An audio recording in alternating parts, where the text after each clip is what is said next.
Hey there, this is Drew Badger, the world's #1 English fluency guide and the co-founder of EnglishAnyone.com, and welcome to a new advanced listening practice lesson. In this lesson, we haven't had one of these in a while, so I'm excited to make it again. As always, whenever we make these lessons, this is a really fast speaking practice for me. I like to get to speak more quickly because I spend a lot of time making videos at a slower pace. So if you are new to this video series, I highly recommend you go back and watch some of our previous videos, especially our beginning grammar series, which you can find on YouTube. So that's on our YouTube channel. You can look for the playlist that says Beginning English Grammar, and that is a lot slower version of me speaking, but it's still my same voice. This video series is all about advanced listening, and that means I'm going to be speaking at an even faster than kind of native or normal pace. So that will give you a chance to get used to the sound of my voice, but also the blending of sounds. And if you can, try practicing speaking along with me. This is called shadowing, and this just means that you're trying to copy the way I sound the same way I do. So not only the way I speak, but if you see my hands moving around, I like to communicate with my hands, especially to non-native speakers, because hopefully I can communicate a bigger idea or something more specific, but using my hands, it helps to complement the way I'm speaking. So in this video series, again, we're going to be speaking more quickly. So if you're not ready for that, please go back and watch the other videos. If you are, let's jump right into the lesson. Today I want to talk about something I've been thinking about this a lot recently, and this is something near and dear to my heart. This is actually a phrase, to be near and dear to my heart, is something that appeared in a recent Master English Conversation lesson set, and it just means something that you're passionate about or you love very much, but it's a native way of saying this, to be near and dear to my heart. Like soccer is very near and dear to my heart, but this is very near and dear to my heart as an English educator, an English fluency guide, someone that's trying to help people get from the kind of plateau level that they're at to the highest level where they can actually be speaking confidently. And so I'll be talking about that specifically in this video. A lot of lessons in this series, maybe I'm just talking about whatever. The first one is actually about laundry bags, if you go back and watch that video in this series. So it's actually a really interesting collection of lessons. But this one specifically, I was just thinking about this a lot recently, so I want to bring this up for this lesson now. But hopefully it won't be too quick for people.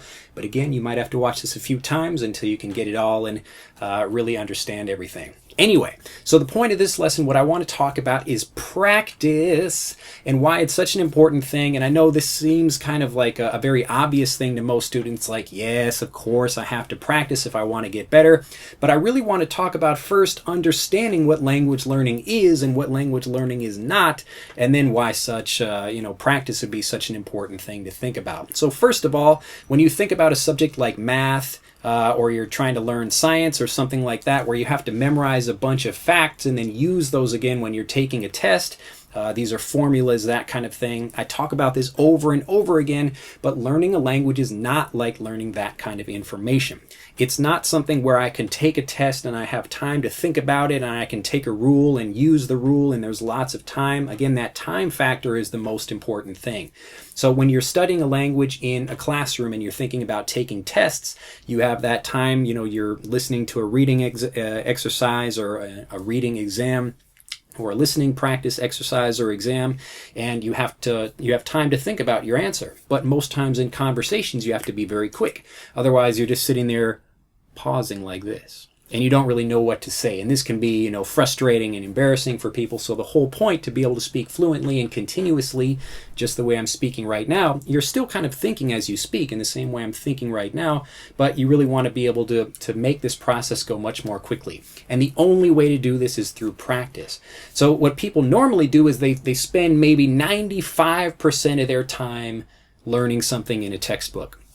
Or, whatever it is that thing could be. It could be listening practice, like you're watching YouTube videos, something like this. So it's all input. It's all input.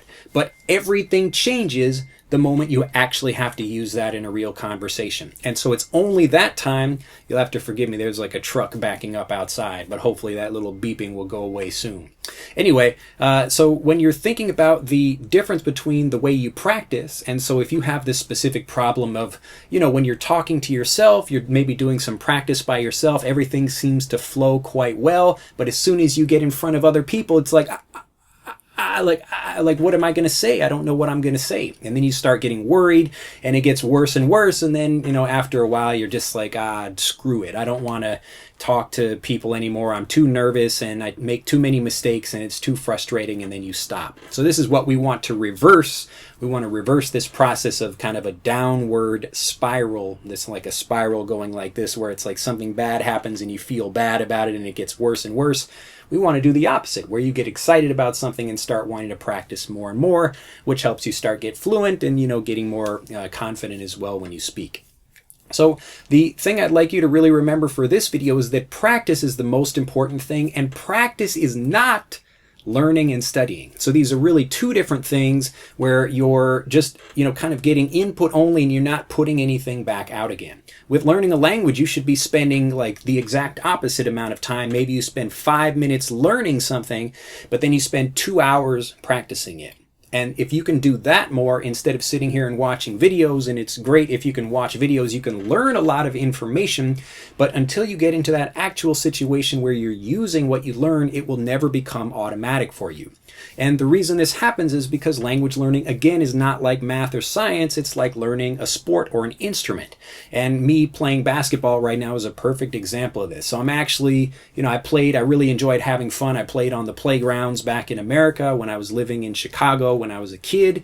And so I would go out and play basketball, and everybody would be running around, and it's street basketball. It's a much different thing than regular organized team basketball, which I don't really know how to do at all. And I'm awful at it now, trying to play basketball out here in Japan. So I'm on a team, and they're having to tell me like, okay, just do this move, and then just do that move. And really, like, as a teacher, so the coach of the team that's trying to teach me how to do these things, I understand logically, and he understands logically. It's a very simple action, but when you're unable to do it over and over again, it gets really frustrating. And this is the same thing about language learning. So you really have to take that time between the understanding of something logically and then the actual being able to do it without thinking. And so the language learning process happens in the same way, whether it's a sport or an instrument or any other thing that's a physical thing. It's a combination of what your mind has with what your body is doing with that information. And the only way to get your body up to where your mind is to repetitively practice over and over and over and over again. That's the only way to do it. Well, you can see the sun like creeping up on me over here. This is kind of freaky. Anyway, here it goes. Oh, my eyes. Oh.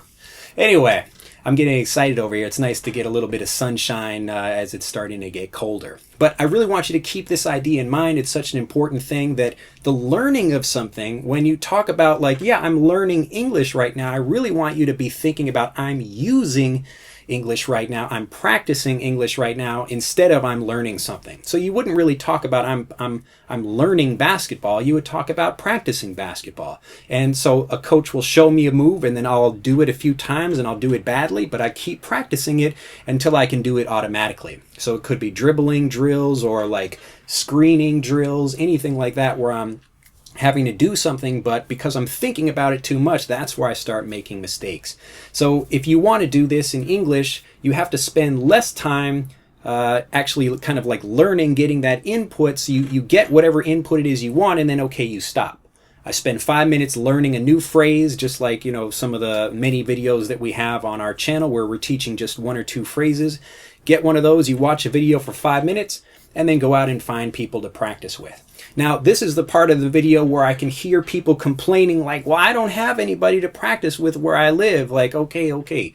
There's no more excuses, like especially with the internet right now. It's really easy to find people to practice with. And even if you just live, without internet at all, if you live in any kind of city where you have access to native speakers because they're coming in to, view your country in the same way they'd be, a tourist, like you'd be a tourist in America, that kind of thing. A really great way to do this, and this is something I actually do, is you go to get like a tour, like especially taking like a regular tour, getting on a bus tour, but for non-native or for native, native English speakers. So lots of tours and things like that are organized for the benefit of American or, British or Australian tourists, so English-speaking tourists that come to your country. So let's say I'm in Vietnam.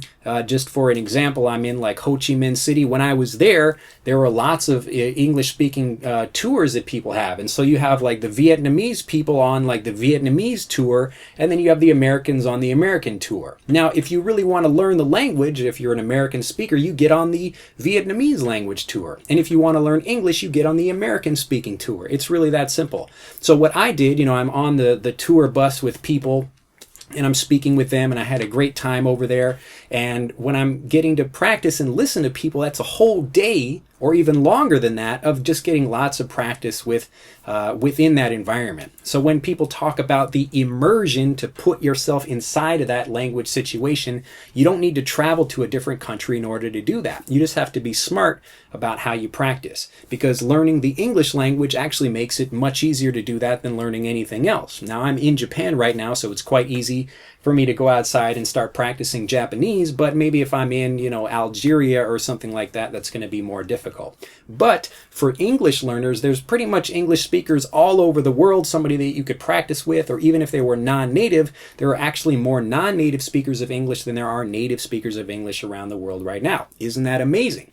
And so if you can think about that, like, it's really easy to get out and meet people. You just have to think like a native speaking tourist and think about, what would a native English speaking tourist do, or how could you help a native speaking tourist, something like that. So another thing I do is I actually pretend to be a tourist in places, and I recommend to a lot of English learners where you take a camera out to places and then you can ask people like, hey, can you take my picture? So another thing, like if you're physically in the same space as people, you can walk up, hey, can you take my picture? And then usually you get a little bit of a conversation out of that as a result. So all these things that you can do, that's the real thing you should be spending your time doing. Yes, it's great to watch videos and have lessons and all that thing, as long as you're learning the right kind of information and you're not teaching yourself English through your native language, which you should not be doing. Everything you should be doing should be in English, just at a particular level that you're comfortable with. But get out and practice. The most basic example I have of when I began changing the way I learn, and this is the grocery store example that I give all the time about when I was first learning Japanese and I did it the wrong way for many months, and I was trying to use flashcards and listening practice exercises, and I was really too shy to speak. And because I would try to get into a conversation where there would be really too many options for me, like a Japanese person would say something to me that I wasn't prepared for, so I didn't know how to answer that question, and I felt shy and stupid about it. So what I did was, I'm going to get in control of this situation and pick one particular thing that I can work on, and this happened to be like, where is such and such? Now, there are lots of different things I can practice, but in my case, what I did was go to the local grocery store in my area, and I walked around to everybody that was like a person at the shop, and I would say, where is the salt? Where is the sugar? Where is this? And it didn't really matter if I was buying that thing or not. I just walked around asking that person that question. So these people are all busy. They've all got stuff to do. They don't have time to ask me about what my history is or anything like that. They're just practicing, kind of helping me practice while they're listening to me, and they're saying, oh, like the sugar is over here. So I know I said the right thing when they understand me, and really all I'm trying to do is get in the habit of actually speaking in front of people. Because really that skill right there, if you have the habit of being able to speak in front of people, then you can develop fluency from there. But if you're too shy to even speak, then there's no way you're going to get fluent. It's just not possible, because learning the language, again, is not the same thing as learning math or science. Again, I'm trying to impress this upon you over and over again. It's such an important idea to remember that if you can't even speak, if you can't even practice dribbling the ball, if you won't even pick up the instrument and start playing it, then you're never going to get good. So whatever you're doing right now, you want to spend a little bit maybe time for the listening, the watching of YouTube videos, or looking at websites, things like that. Learn the lessons and then go out and use that as best you can. And this is exactly why we organize Master English Conversation lesson sets the way we do. So we spend a lot of time helping people learn particular phrases. So we really want you to learn the right kinds of things that help you actually sound more native and natural. But then we want to teach you how to practice those things in the real world. So that's why every month we have a program, kind of a unique part of the program that's actually how to practice, because that's like the most important part of being able to speak. You want to learn things so you can listen and understand, but you want to get out and practice so you actually develop the confidence to speak. And you can only do that if you practice. Well, that's it for this lesson. I hope you've enjoyed it. If you'd like to learn more about Master English Conversation, you can do so at our website. If you're not already a member, I highly recommend the program. It will teach you exactly what you need to do in order to get fluent, as well as how to practice so you can finally become a confident English speaker. Well, as always, this video series, we're having at least up to 10,000 views before we release the next one. So I look forward to releasing that, and I look forward to seeing you in the next episode. Bye-bye. To continue learning, click on the link in this video to download Speak English Naturally, our free guide to speaking and sounding like a native English speaker. The guide reveals the 3 most important kinds of conversational English you must learn if you want to sound native, and will help you experience instant improvement in your fluency and speaking confidence. To download your free guide on a mobile device, click on the link in the upper right of this video. To download your free guide from a computer, click on the link in the lower right of this video. I look forward to seeing you in the guide.